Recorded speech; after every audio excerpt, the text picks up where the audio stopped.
Okay, welcome everyone. I assume everyone's joining slowly but surely.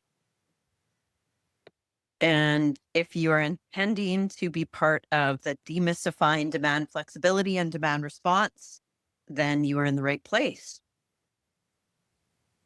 So letting folks log in, I'll give everyone about 30 more seconds. And just a reminder, the session is being recorded. So I hope you're comfortable with that.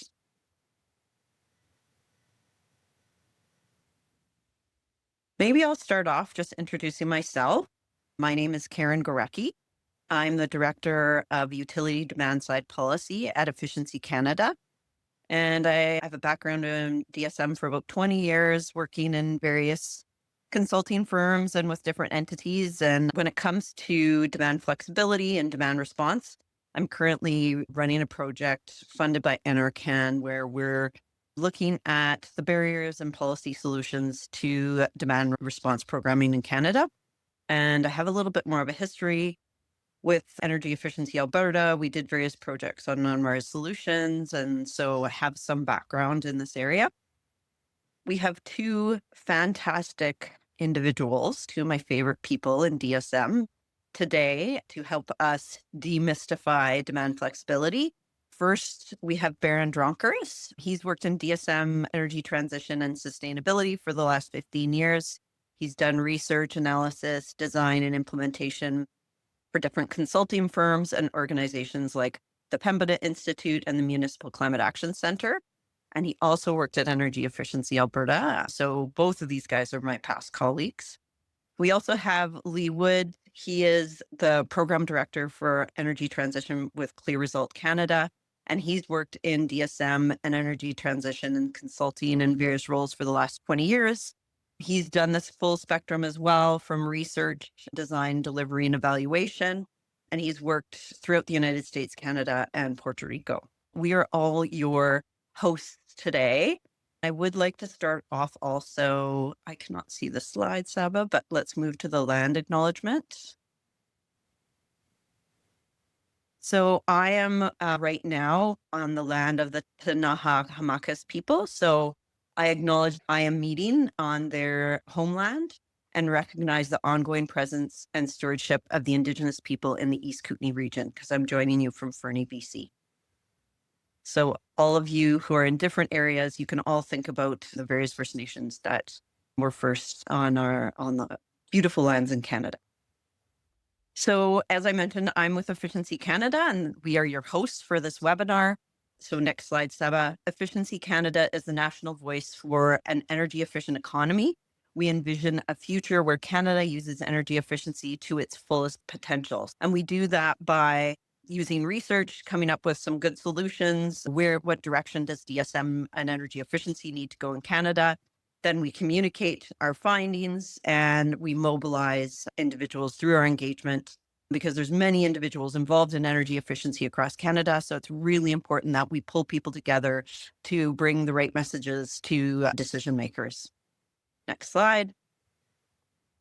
A little bit of housekeeping. So if you're not familiar with Zoom, to ask a question in the web, if you know the discovery sessions, there is going to be a section where you can ask Baron and Lee multiple questions. So to do that, please submit via the Q&A button at the bottom of your screen. The slide shows you in that green circle where to click to add your question.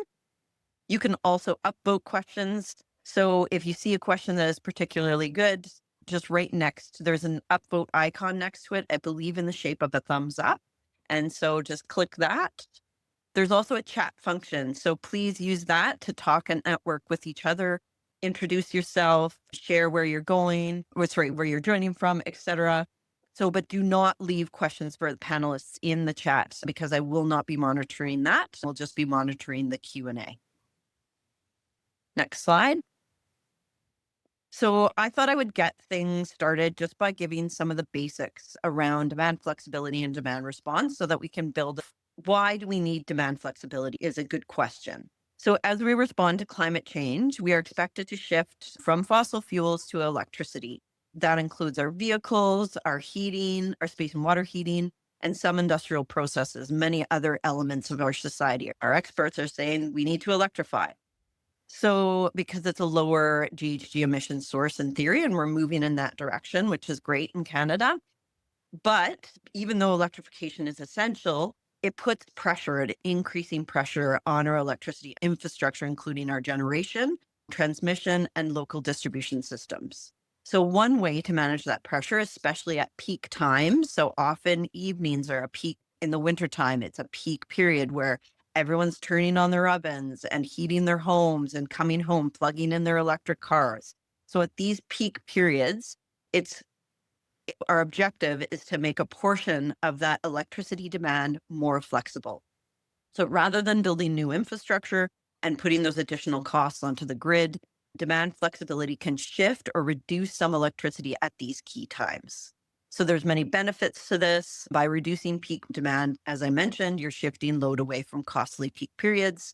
It lowers system costs. It supports reliability. So it helps balance the grid during periods of stress. It helps to integrate renewables because often renewables like solar, there will be a high influx of solar during certain periods of the day. And so it helps balance and integrate those renewables into the grid. It also improves customer value by enabling bill savings, automation, and a greater control over their energy. Next slide. So I just also wanted to start off with some definitions so that we all are on the same page with understanding specific language.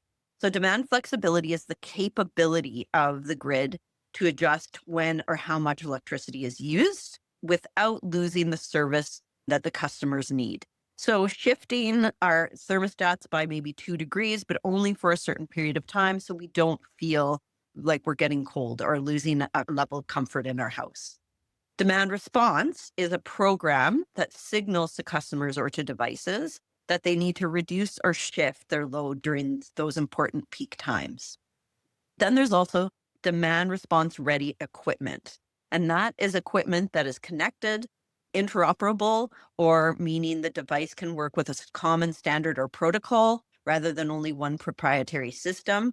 It's controllable without compromising needs. It's protected from a cybersecurity and privacy protection perspective, and it's consumer authorized, and it supports MNVs so that we can ensure that you can evaluate these programs. Next slide. There are multiple barriers to demand response programming. We're not in super early days, but we're in days where the market is facing multiple barriers, especially in the residential and commercial spaces. I'm not going to get into detail of those barriers, but market barriers make it harder. Essentially, it makes it harder for demand to understand demand response products. It also makes it harder for consumers to obtain those demand response products.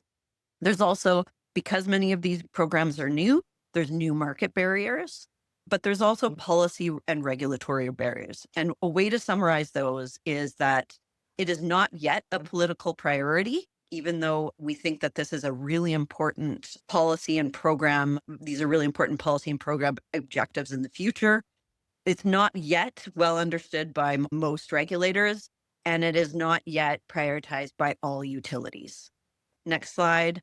Also just do a little sneak peek into, I mentioned that we're writing a paper for Natural Resources Canada and that it's focused on what are those barriers and what are some policy solutions to demand response, to enabling demand response programming, to scaling demand response programming. So I'll give you a teaser so that you can, in a few months, follow up with us and see where is that demand response paper that I really want to read. But what we're coming to, I guess the policy, regulatory, and program solutions that we're honing in on are that there needs to be clear mandates for utilities or a clear authority for utilities to pursue demand response. That we want to see those utilities enabled to capture the full value of demand response, meaning all of the benefits that a utility experiences throughout the system from generation, transmission through to distribution are counted when we're doing our cost effectiveness analysis. We also want to see coordinated market transformation. So where we're working within the market throughout the whole supply chain to really build the market for demand response ready devices. We also we want market transformation to initially prep the market, but ultimately we want to see regulation. We want to see regulation that's going to require controllable, interoperable devices in specific important technologies. We want them to still have consumers make the choice on whether they engage in programming, but we also want to see that consumers can access the data that their devices are creating. And finally, we want to see a good rate design paired with incentives to really enable demand response across Canada. So that's our sneak peek on our papers. Now I'm going to move into our paper. Now I'm going to move into Baron's insights on what he's been doing around demand response. So take it away, Baron. Thanks. Okay. So yeah, I'm Baron Droppers. I work at Energy 350. I'm a senior engineer there. And I wanted to show just a couple of projects that I'm working on and hopefully segue that into a discussion with Eric and Lee. Actually three projects that I'm working on right now. Two of them are with the utility Puget Sound Energy. So that's the major utility just in the Seattle, Washington region. And then the other work that I'm doing is with the Northwest Energy Efficiency Alliance. You might notice a trend here. Most of the work I do is in the Pacific Northwest. We also do work in British Columbia and have a presence in Canada. Just trying to find next slide. Okay. So the overall catchphrase for the work that we do is essentially all boils back down to solving the climate change problem, but we believe that energy efficiency and demand flexibility are two ways of tackling that problem in an economic way. And these are some of the work areas specifically that my team is focused on. We do a lot of enabling and testing and then scaling up of emerging technologies, especially demand flexibility related technologies. Likewise, supporting market transformation efforts, especially with the Northwest Energy Efficiency Alliance, looking at contractor skill gaps, consumer awareness, looking at supply chains. And some of that also then reflects back on to pushing forward codes and standards that enable further scaling of these emerging technologies. We do also implement programs in the Pacific Northwest and British Columbia, for example, strategic energy management programs. And we do a bunch of monitoring evaluation work as well for the programs that we've delivered. So the first project that I wanted to touch base on, I only have 5 minutes. So I'm going to fly through this and through the rest of the discussion. Maybe I'll make some references to the work that we're doing. This first one is for Puget Sound Energy. They've got quite substantial targets for load reduction and demand response in the region, but they also have various circuits, especially on some of the islands and peninsulas where the local grid is quite congested. So they're looking at using energy efficiency and demand flexibility in a targeted way to relieve those grid constraints. And the process that we've been looking at is essentially going down to the hourly level on their systems, looking at market characteristics of what kind of equipment, what kind of customers are hooked into the grid and where, and then figuring out optimal solutions that use energy efficiency measures, existing programs, scaling up incentives, as well as targeting specific demand response type solutions to those areas of the grid. This next slide is just a showcase of getting down into the weeds. I'm an engineer, so pardon me if I liked technical things. This is an 8,760 hour of the year load profile. And so you can see all the red dots. Those are the specific hours of the year that the circuits that we're analyzing are above the threshold. So when there's too many hours of the year above that threshold of the circuit, the transformer, you reduce the lifespan of that transformer. So eventually you do need to replace that transformer earlier. Our goal is to figure out the exact combination of energy efficiency and demand response measures in this hourly load profile to extend the life of the transformer. The other project that I'm working on is with Northwest Energy Efficiency Alliance. So we've been installing more, I think at this point we've got 10 to 15, I think closer to 15 systems installed that are dual fuel heat pump and tankless gas water heater systems that can run simultaneously, modulates completely from being a gas system to being a completely electric heat pump system. And the primary focus of the project is not so much energy efficiency, although we're analyzing it as well. We're looking at how can systems like this that are super flexible and that are communicating and can talk to the utility, how can we use those to offer demand flexibility? So you can imagine in the wintertime, peaking, it's super cold outside. One obvious option is that you switch over from the heat pump entirely to the gas system and take that load off the grid. So these are some of the preliminary results. Basically, we were able to evidence at different temperature bands, we were able to reduce load on the grid per home close to or above 2.4 kilowatts. That doesn't seem like a lot in colder climates, but this was achieved in milder climates. So you can imagine the benefits scale colder temperatures. So the third project, we're testing a whole new approach to demand response. So the traditional approach is very much device centric.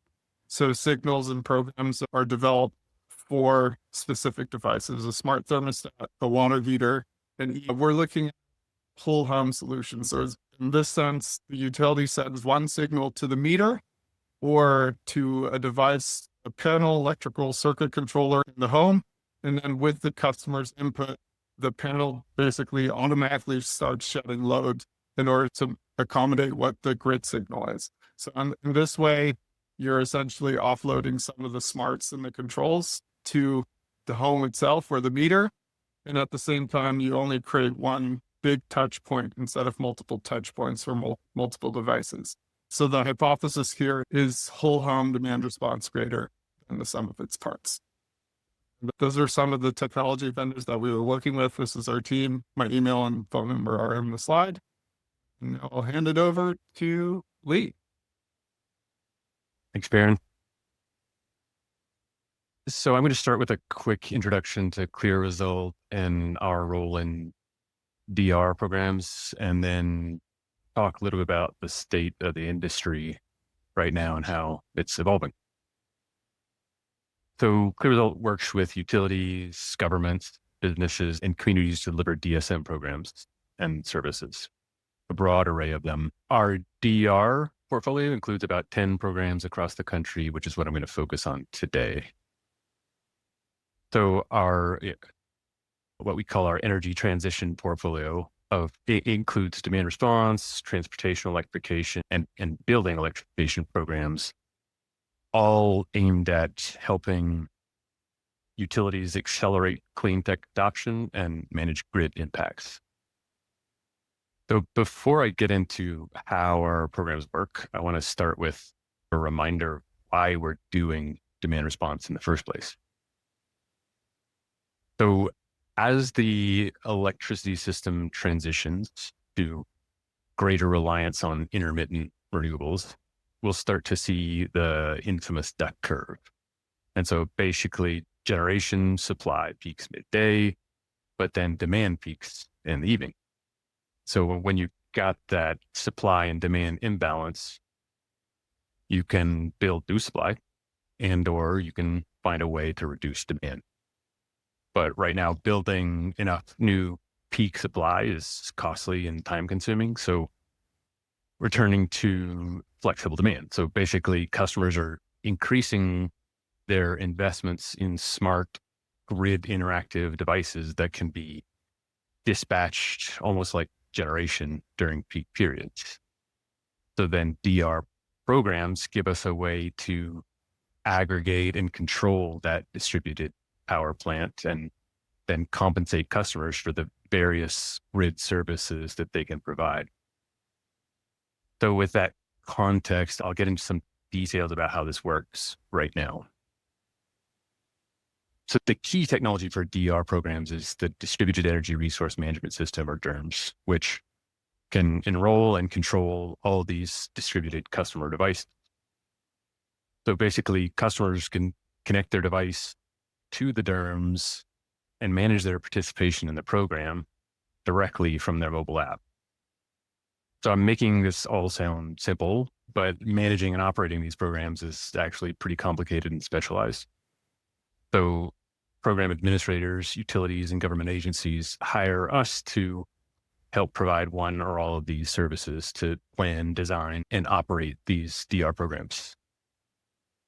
So now taking one step further into what happens during a DR program once customers are enrolled in the DERMS platform.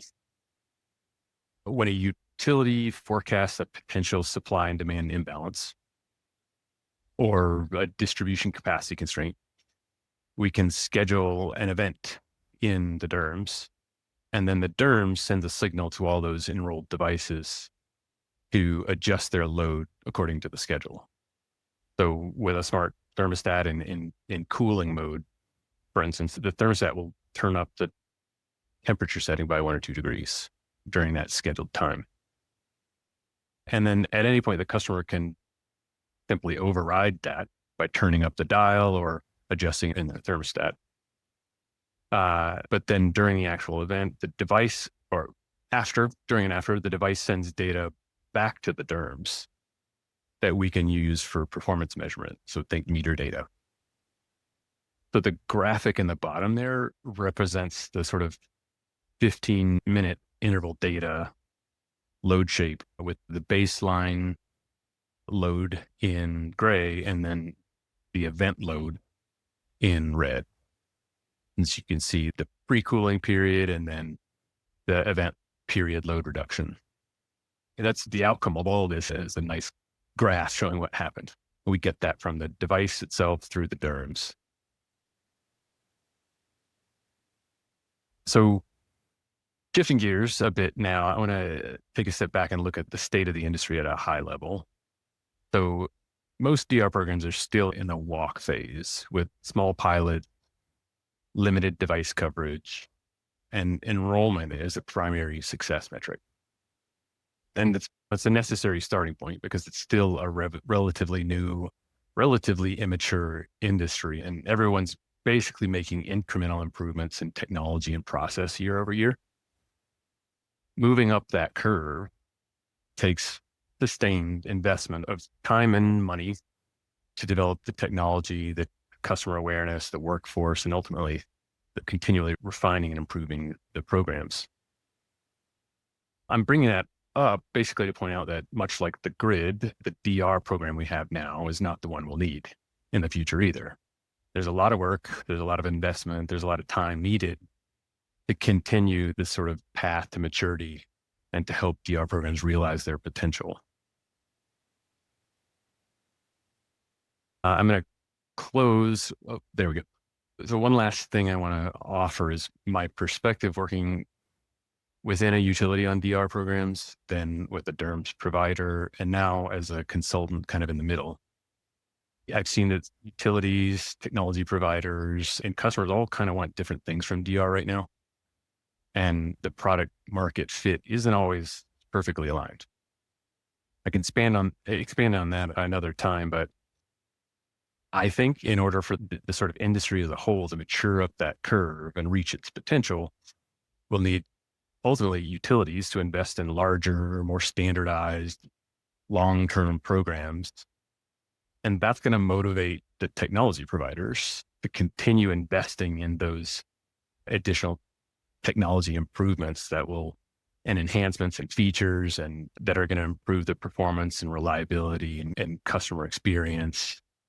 But I recognize that opens up a whole can of worms about all that needs to happen to enable the utilities to confidently make those investments. So there is a chicken and egg situation that I recognize here. That's where I'm going to leave you off for now. Back to you, Karen. Sounds great. Thanks so much, Lee. It's so inspiring to see everything that just the two of you are doing in this area, because I really do think demand response has great potential and there's smart people like you two working in the area. So now we're moving into Q&A. We're a little tiny bit behind, so I might go a little bit over, but we'll start with some scripted questions, and then we're already starting to get some great questions in the Q&A function in Zoom.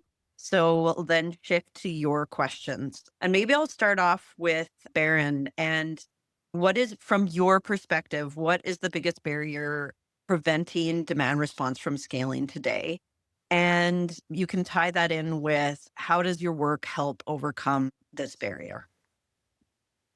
Yeah, I think there's some classic barriers we will touch on. My focus has definitely been on the technology side of things. And so across the market, I think these are some classic market transformation type problems that market transformation can solve. Contractor awareness, understanding of the technologies that are being installed, customers awareness as well. So a good one there is thermostat installed. If there's an incentive for installing thermostats, require the incentive to get that incentive, require the thermostat to be connected immediately to a demand response program. And you can scale things up that way.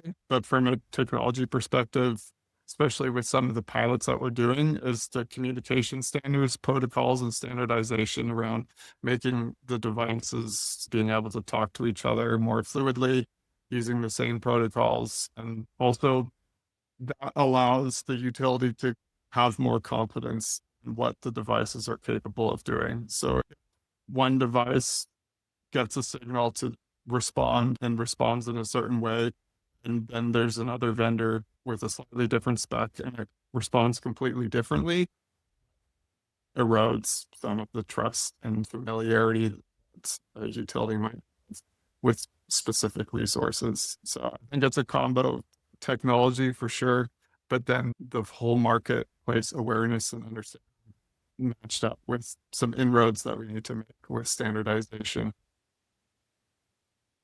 I'll give the same question to you, Lee. So what, from your perspective, what's the biggest barrier to demand response today? And then how is some of your work overcoming it? So I alluded to multiple interlocking and chicken and egg situation here. It's hard to pick one barrier, but I think the DR programs and the technologies have matured to the point that they're ready to scale. They still need work, but using DR as a resource at scale requires pretty fundamental changes to the way the utilities operate, the way they make money, the way they're regulated. And to be honest, the utilities have their hands full right now with meeting growing demand, with modernizing the grid and keeping costs low, maintaining reliability. They've got big priorities. So it's basically going to require customers and policymakers to demand that the utilities undertake that transformation and be willing to pay for it.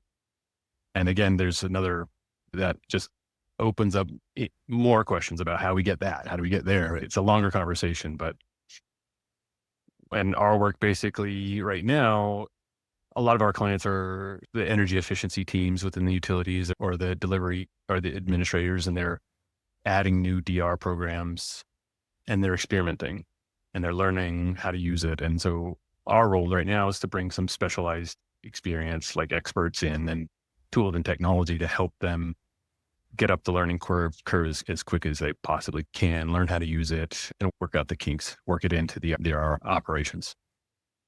I just want to turn it into a discussion built off of as long as customers are willing to pay for it comment, because in a lot of cases, sure, these programs need to be paid for through some sort of rate-based charge or embedding of the cost for these kind of programs and technologies. However, the whole point is investing in those technologies and programs in the end would actually save money at system level. It's the capability and policies or regulations that need to be in place, driven by customer demand for more affordable grid and system.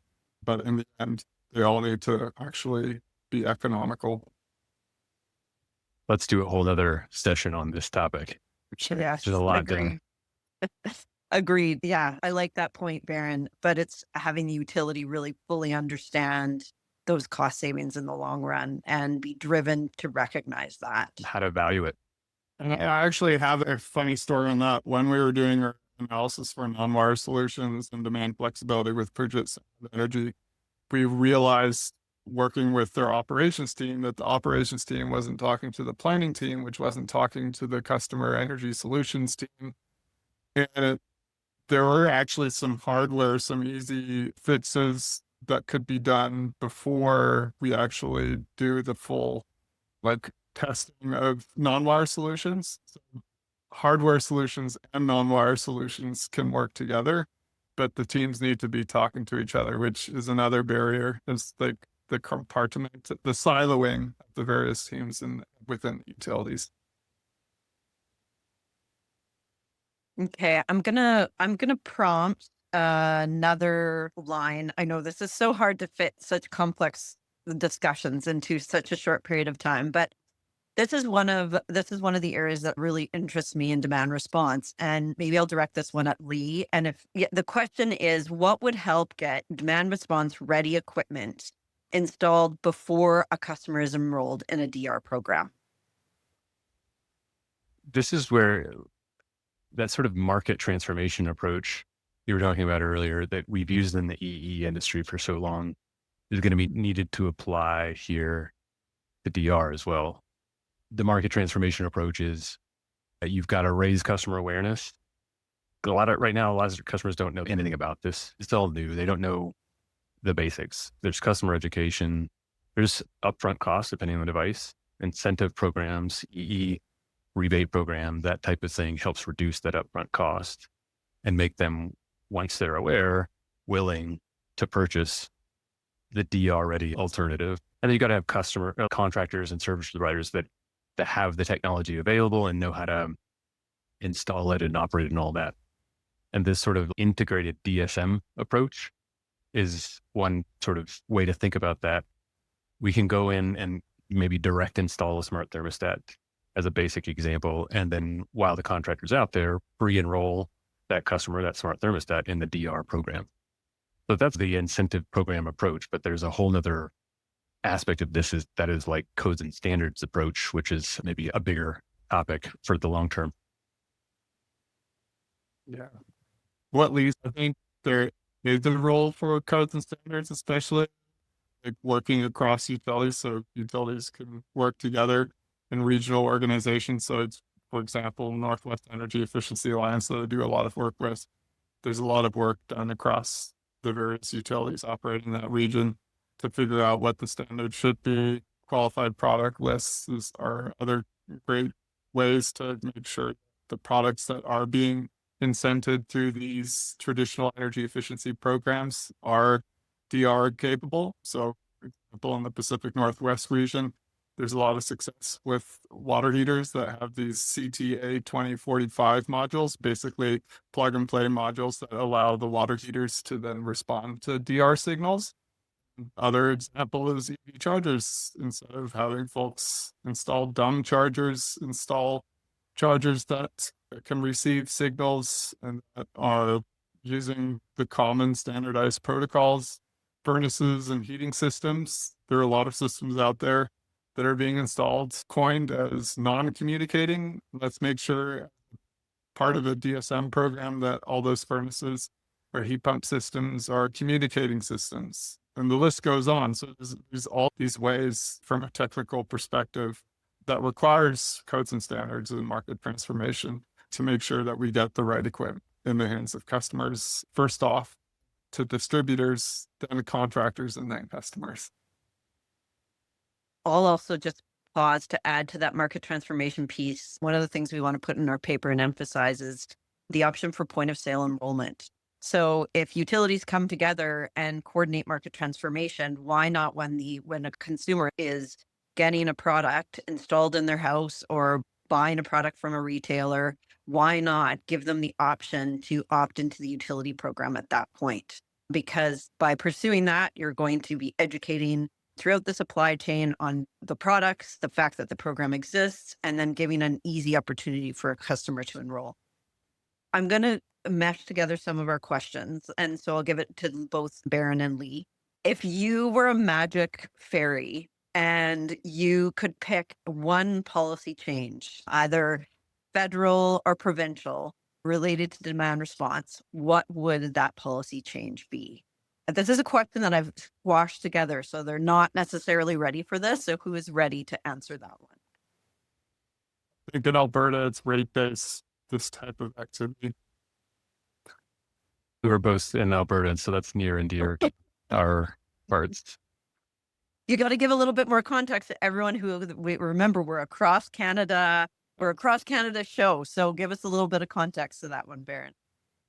Sure, I'll give it my attempt. I feel like both of you can probably describe this better, but in a lot of other jurisdictions, demand response programs and energy efficiency programs can be embedded in the rate. In other words, a utility can either earn a return off of it or at least use that money to then invest in these types of programs.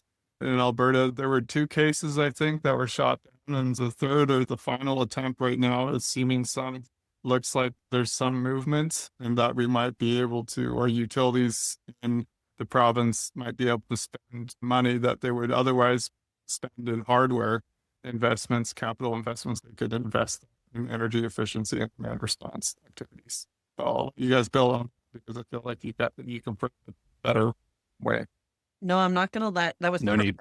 And that was perfect, Baron. And I also want that you've used your wish. And so Lee now can't do that wish too. No, I So won't. I Lee, won't. that has to have another policy wish out in the ether. Yeah, so that's a problem that I don't think any other province or state in North America has. So more broadly, I don't know how to do this with one bullet because I don't think there's a one size fits all approach. The closest thing I can think of is some equivalent into the energy efficiency world where policymakers set basically the old renewable portfolio standards, the energy efficiency portfolio standards, requiring utilities to get a portion of their portfolio from renewables and then EE. We need basically a DR portfolio standard that needs to be incorporated. And many states, many provinces have the equivalent of this, but setting the expectation that utilities have to go and find this and get funded and get made whole to do so.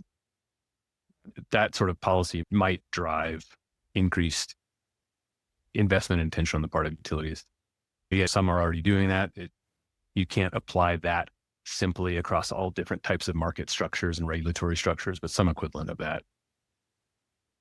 This is not my field though. So the policy, Karen, that's you. So no, I'd almost rather hear what you have to say. I think there's also an element of trust. So for the big system people, when they're looking at capacity allotments in the system, in terms of being able to address system peak capacity, that these types of solutions are legitimate solutions. And I feel like there's a lot of discounting that goes on where it's like, oh, these solutions, sure, maybe they're only available half the time. And so we're going to just discount it by 50%. This is a dramatic example, but and totally, the same is true of a transmission line. Utilities have gotten used to derating their conventional assets. They've learned how to operate them.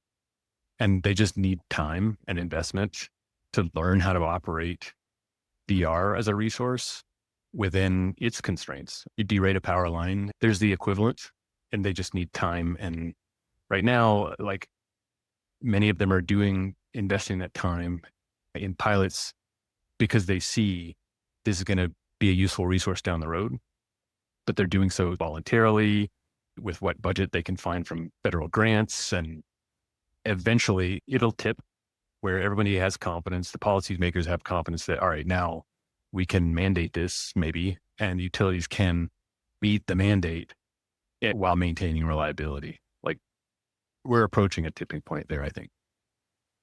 I'm going to cut in because we have so many questions now from our audience, which is great. And the one that has been upvoted the most is for Lee, and it is, can the system use real-time data to predict low temps and need for heat and pre-warm a home or cooling? Yeah, definitely. Yes. What you're saying is technologically possible. We're not operating programs that way in this sort of real-time way. The way we're doing now is looking at day ahead weather forecasts and saying, all right, tomorrow it's forecast to be above a threshold that's going to drive peak demand up to the point where we're going to have supply issues or distribution capacity issues, and they'll forecast it day ahead. when you look at, especially batteries can respond in a fraction of a second to ramp up to meet more instantaneous needs, short-term needs they're much more flexible resource. And all of this can be eventually will be automated such that utilities, ADMS, their energy management systems are connected to the ultimately indirectly via the DERMS, all the grid devices. And then AI is going to help them to optimize the schedule, the dispatching, or the where, the when, which device in a super automated way so that you got the right resource meeting this need, whatever it is. Right now, all it has to be proceduralized and it's scheduled, and because it is not just like this dynamic automatic reaction, but that is the run scenario that we'll get to. And some utilities are already exploring that path, but Fantastic. It is 10:46. So this is such an interesting topic to me. I'm going to stick around. Everyone, if they feel they need to go right now, we are at time. But I think our gracious presenters will stick around to do a couple more questions because we have the next most upvoted question. Oh, you got to go, Lee? I'm not Yep. just kidding. I'm just kidding. Oh, Sorry. okay. I'm like, oh, God. Just kidding. The next most upvoted question is, and Baron, maybe you can tackle this one first. Can you comment on the opportunities/challenges that are different for DR targeting residential versus industrial energy users? That's a big one. Yeah, I'm just into projects where we're doing a deep dive into commercial building energy management systems. And so one challenge in that area is that there certainly are systems for large commercial industrial buildings, but there's actually a bit of a gap between the residential side and the large side, especially for small, medium businesses and the smaller end of the C&I space, where there's no immediate cost-effective solution to enable DR. So you've got residential technologies that are really plug and play, and then you've got these super robust, customized building management systems. And there's nothing in between. I shouldn't say nothing. There's few options in between. And so we're looking at what's necessary to fill that gap. So I see that as a challenge. I don't know if I completely directly answered the question, but there is also, if folks want to dig into this more, there's a movement for grid interactive efficient buildings, GEB, that's worthwhile looking into. And I know the US Department of Energy and some other research groups have dug into what the options are to further enable. And if we want to look into Canada, I know that Southern Alberta Institute of Technology, sorry, another Alberta example, they've got a research project where they're looking into controls and open sourcing and trying to enable more demand response in the commercial sector. I'll let others here build off that. That's right on. I just summarized by saying in CNI, there's less standardization of the devices and the communication protocols between those devices and, say, the grid or a DERMS than there is on the res side, because res is more cookie cutter, fewer range of device configurations and operation patterns and schedules. So it's easier to just communicate with a smart thermostat than a building energy management system or some sort of energy management system for processes. That is all a very custom approach that is harder to automate. But the sort of auto DR on the CNI side is the foray into that still needs work and standardization. Yeah. Okay. I got a good one here. What barriers are there to ESCOs or energy service companies financing DER equipment upgrades so customers pay little/no upfront costs, would rather pay off the equipment through the savings over a few years? So if this is an area that either of you know about, you are welcome to speak to it.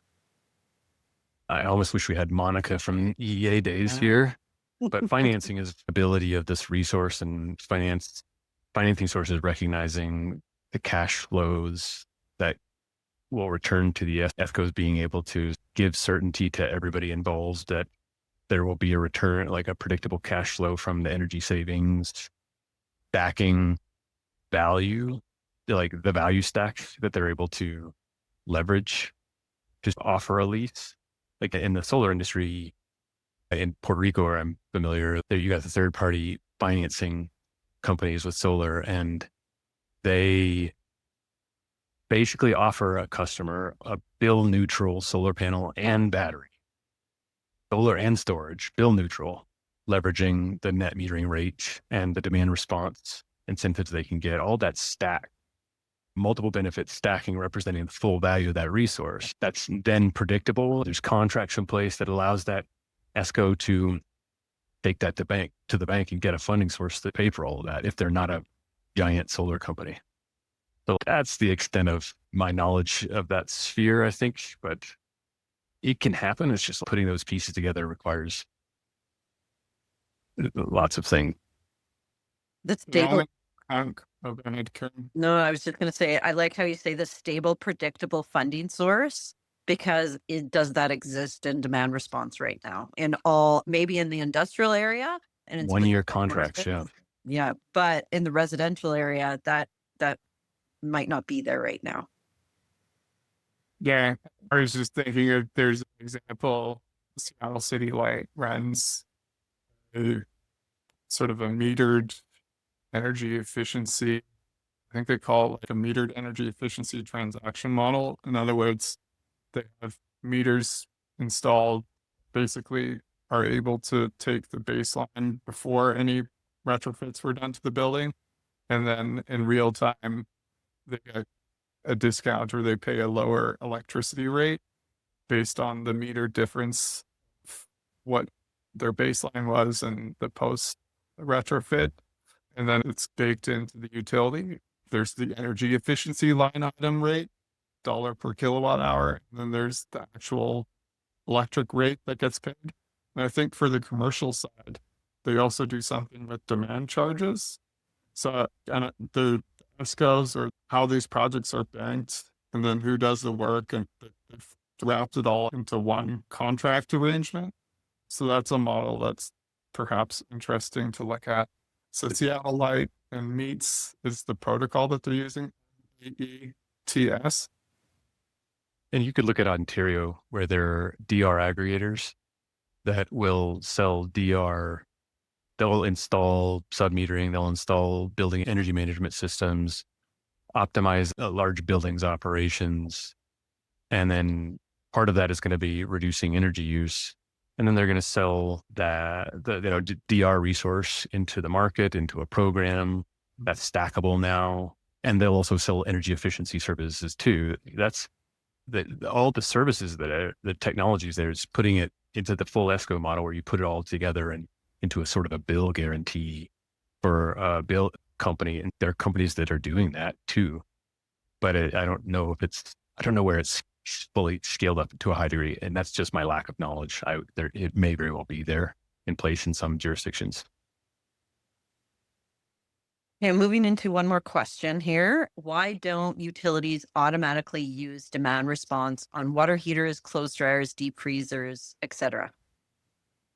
Not all of those water heaters, freezers, Coincident. clothes dryers. Yeah, that's the coincident part. Certain for the clothes dryer, water heater, not so much, but there's only a sliver of water heaters that can actually easily be controlled. I will say, because I'm the tech guy, there are solutions around that. So if the water heater can't be controlled simply by a module that's already attached to the water heater, I'm doing a lot of work looking at different circuit control technologies. So either smart electric panels or smart circuit breakers or inline circuit controllers. So the utility is still able to tap in and control those kind of resources, but there's various other problems that come along with that. If it's Wi-Fi connected, it can be controlled. Those water heaters the utilities aren't Wi-Fi connected, or you install a demand response unit onto them and make them. DR right now is very piecemeal, very device oriented, because the devices themselves are Wi-Fi connected and can be controlled. In the future, it might not be this piecemeal device type. It might be, as Barron says, whole home control at the utility maybe allocates, I'd hate to use this term, but manages the whole home demand. And then the smart home itself figures out how to prioritize devices and manage them all and orchestrate within the home. Yeah, so essentially the signal comes to the home and then the home decides how to control loads with input from the customer. I think that's the key part. Folks think, oh, the home is going to do everything for me, but really the customer still has the end say, I really want, I never want you to touch my heating equipment. Definitely don't want you touching my hot tub, but everything else is still game. And so then, Yeah. And right now that the smart panels are just expensive. If we can get the utilities to pay for them, then you need the equivalent of like committing it to go in and commission the home and set up the smart home. this is actually a good segue from ESCO because that's something that we're thinking about as well is, okay, that incremental investment for the panel. There's going to be situations where the stars align, the value propositions align. So for example, a home undergoes an electrification project and they need to increase the service rating at the utility. So the lines that literally attach to the house. In that case, it might actually be more affordable to install one of the smart electric panels. And then, oh my gosh, okay, so now we can also attach that smart electric panel to a DR program. So now we've got DR, we've got electrification enablement at a lower cost, and we have a business case for providing incentives for that incrementally more expensive smart electric panel instead of a dumb panel. Totally. And what the utilities need to enable that is the ability to value the locational value of that resource into the stack, into their cost effectiveness test. If the customer, the full value of a non-wired alternative on this constrained circuit with, undergrounded lines that can't be upgraded in a super urban area anytime soon. If that is the avoided cost you compare against that span, that device looks much better. But right now, they're we're just scratching the surface on the locational valuation. We are really close. I promised we wouldn't go over the hour. It's such a great conversation. I hate fun. to stop it, but I really do want to thank everyone for coming. Lee, Baron, thank you so much. It's so great working with you guys again. And yeah, to all of those questions that didn't get answered, if Baron and Lee have given you their emails, I'm also happy to help answer questions. And Saba, you can, if you haven't already, you can put my email into the chat. And yeah, would love to follow up and just continue the conversation because I think it's a really important one. So thank you everyone for attending and we'll sign off. Thank you so much, Karen. You man. Bye-bye. All right.